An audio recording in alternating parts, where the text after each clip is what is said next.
नोएडा शहर में career will का नीट डिवीजन शुरू हुआ। बहुत ही विश्वास के साथ आप हमारे साथ जुड़ गए हैं, तो मुझे ऐसा लगता है कि हमारे साथ जुड़ने के बहुत सारे कारण आपके रहे होंगे। अगर आप मेरी इस बात से एतबार रखते हैं बच्चों, तो आप मुझे हाथ खड़ा करके ये चीज बताएंगे। तो मुझे ऐसा लगता है, हम सबको ऐसा लगता है, हम सबके साथ इस विश्वास के साथ जुड़ने का जो आपका मेन कारण है वो एक सपना है कि ये जो 9 टीचर्स हैं, ये जो हिंदुस्तान के 9 बेहतरीन टीचर हैं, इनसे एक साथ पढ़ने का हमें मौका मिलेगा। तो क्या मैं सही कह रहा हूं? क्या आपके करियर विल को ज्वाइन करने का मेन मकसद यही है? अब देखिए बच्चों, मैं आपको कहूंगा, ये टीचर्स नहीं हैं, ये 9 के 9 जो हैं ये अपनी फील्ड के जादूगर हैं। बच्चों, ये टीचर्स नहीं हैं, ये जादूगर हैं। मैं मानता हूं आपकी अपेक्षा अपने बच्चे से है, लेकिन बच्चों वो अपेक्षाएं आप पूरी करेंगे, लेकिन माँ बाप से निवेदन है कि अपने बच्चे को किसी और बच्चे से कंपेयर ना करें। आप उसे कभी ना बोलें कि बेटा वो पड़ोस का बच्चा एम्स में चला गया है और तू तैयारी कर रहा है, तेरे से पढ़ाई नहीं हो पा रही है, तू मेहनत नहीं कर रहा है, दिन भर मोबाइल में लगा रहता है। इस तरह के ताने उसे ना दे। आपके बच्चे में पोटेंशियल है, पोटेंशियल को बाहर आने में टाइम लगता है। मान के चलिए आपका बच्चा हीरा है, वो किसी हीरे से कम नहीं है। मैं एक स्टोरी के माध्यम से, रियल स्टोरी के माध्यम से ये बातें समझाना चाहता हूं। बात है सन 2002 की। कोटा के अंदर जालोर से, छोटे से गांव से, ढाणी से एक बच्चा आईआईटी की तैयारी करने कोटा में आ रहा है। ग्रामीण परिवेश का बच्चा था। उस समय आईआईटी का एग्जाम इंग्लिश मीडियम में हुआ करता था, हिंदी मीडियम में आईआईटी नहीं होती थी।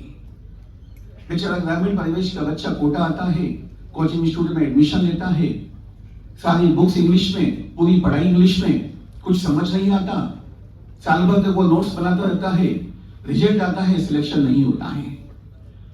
बच्चा इतने गरीब परिवार का था कि बिना सिलेक्शन लिए कोटा से लौट जाता है। उसके फादर की इतनी हिम्मत भी नहीं थी कि दूसरे साल उसको फीस दी जाए और दोबारा कोटा भेजा जाए।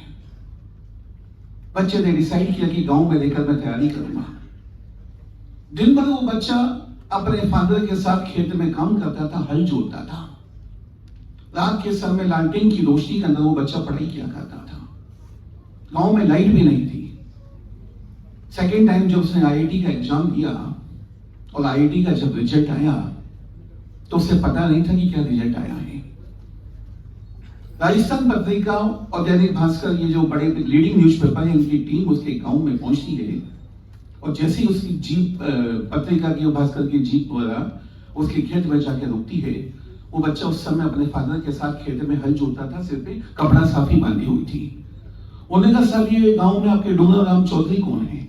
बच्चा हाथ जोड़ के खड़ा हो गया, साहब मैं ही हूँ। उसको लगा पता नहीं कोई सीआईडी सीबीआई वाले आए, पता नहीं कौन लोग आए हैं।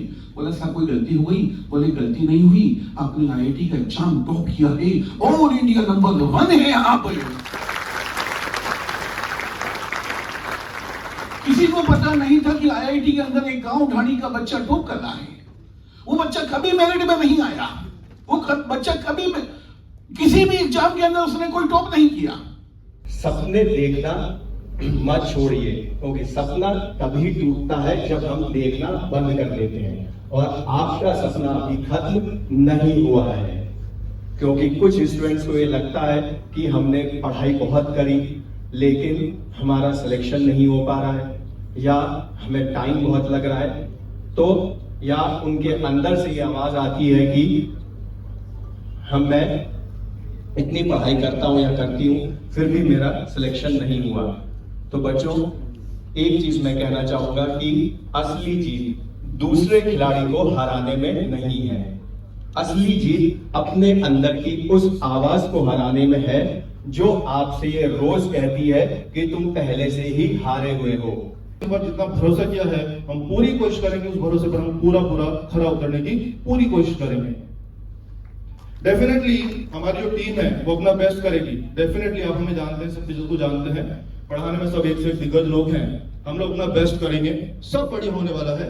और कुछ लोगों को अभी कुछ दिन पहले डाउट चल रहे थे मैनेजमेंट वगैरह के बारे में, तो आपने देख ही लिया होगा हमारे पास करियर के मैनेजमेंट एक्सपर्ट मौजूद हैं। इन्होंने पिछले 10 दिन के अंदर इतना फाइन काम किया है, इतना बढ़िया काम किया है, जिसकी झलक आप लोग देख चुके हैं।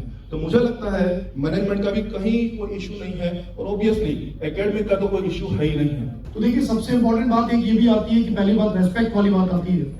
तो रेस्पेक्ट आपको प्राइमरी फैक्टर जो है वो पेरेंट्स का सबसे रेस्पेक्ट बिल्कुल करना चाहिए, टीचर्स का रेस्पेक्ट होना चाहिए। हम आपके कोच भी हैं, हम आपके मेंटर भी हैं, हम आपके टीचर भी हैं, और जब पेरेंट्स आपसे दूर है तो कोटा के अंदर हम आपके पेरेंट्स भी हैं, हम आपके बड़े भाई भी हैं, और हम उसी बड़े भाई के नाते आपको प्रॉपर तरीके से गाइड भी करेंगे